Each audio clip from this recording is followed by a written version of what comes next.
Olá, queridos! O salmo de hoje é um salmo de transição. Davi passa de um estado de desânimo e desespero para um estado de confiança, alegria e encorajamento.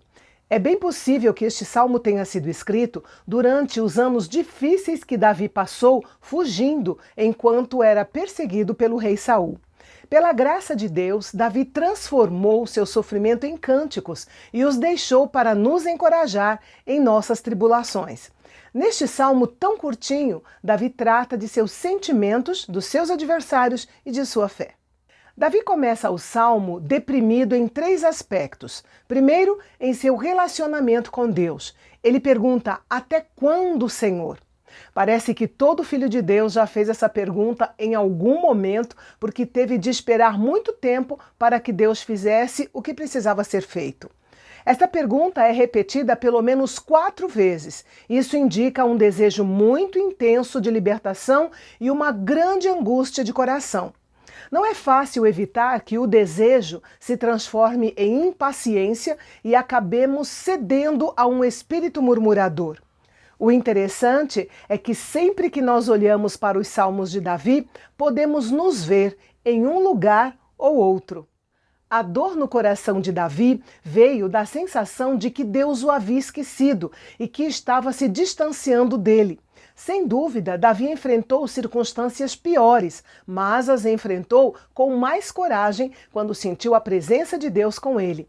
No entanto, agora, sentindo-se distante de Deus, não demorou muito para que ele entrasse em desespero.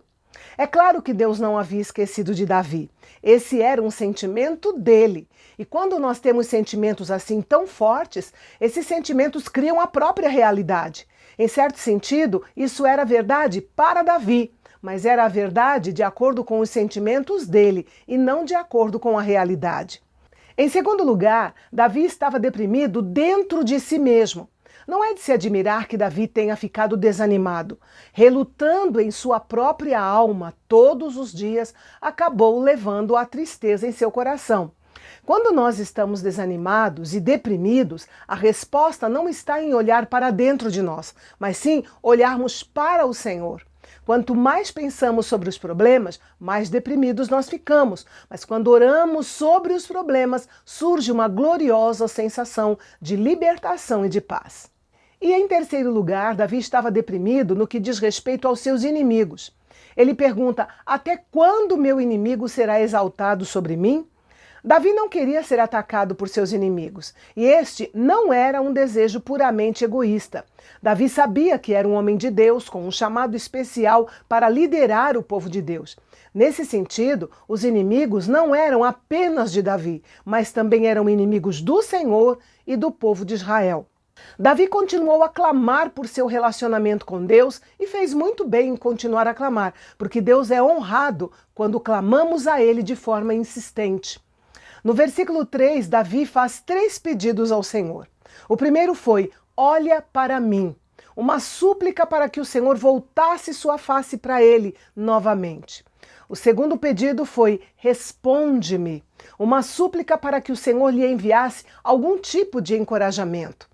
E o terceiro pedido foi: ilumina-me os olhos, referindo-se não apenas ao esclarecimento espiritual, mas também à vitalidade e às forças físicas e emocionais. Afinal, é muito fácil desanimar quando a mente e o corpo estão cansados.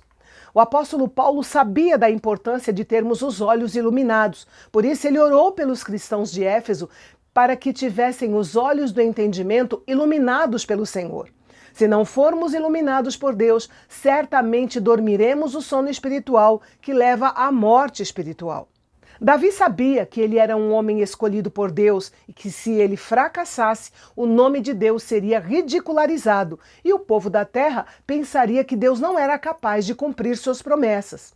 A expressão "quanto a mim", usada no versículo 5, indica uma transição do medo para a fé, do questionamento para a convicção das promessas de Deus.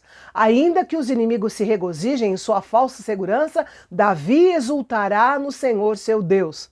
Os sentimentos de Davi passaram por altos e baixos, mas Deus ainda está sentado em seu trono e o seu caráter não mudou. A misericórdia de Deus é tudo o que Davi precisa, pois esta jamais falhará. O povo de Deus não vive de explicações, mas sim de promessas, tão imutáveis quanto o caráter de Deus. Então, quando você não puder confiar em mais nada e nem ninguém, confie na misericórdia de Deus. A confiança no Senhor conduz ao regozijo na sua salvação. Se não pudesse se alegrar com mais nada, Davi podia se alegrar com a salvação que Deus lhe deu.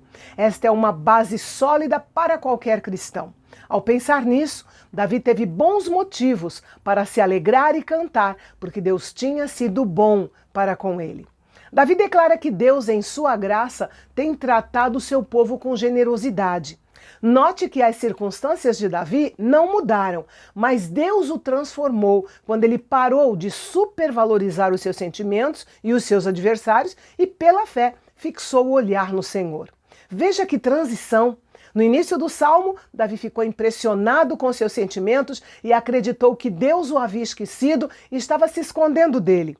Ele teve problemas com Deus, consigo mesmo e com os outros. Mas no final do salmo, ele vê como Deus o tratou generosamente. Como seus olhos estavam iluminados, Davi podia agora ver a bondade de Deus. E que mudança de perspectiva isso representou, não é mesmo?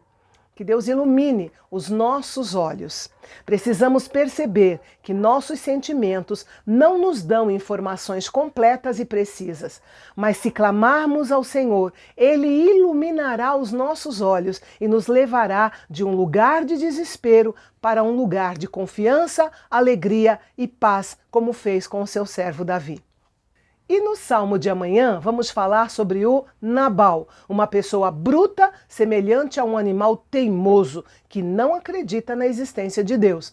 Não perca mais esta reflexão no canal Bendito, o seu canal de Fala Fácil, onde a teologia é para todos.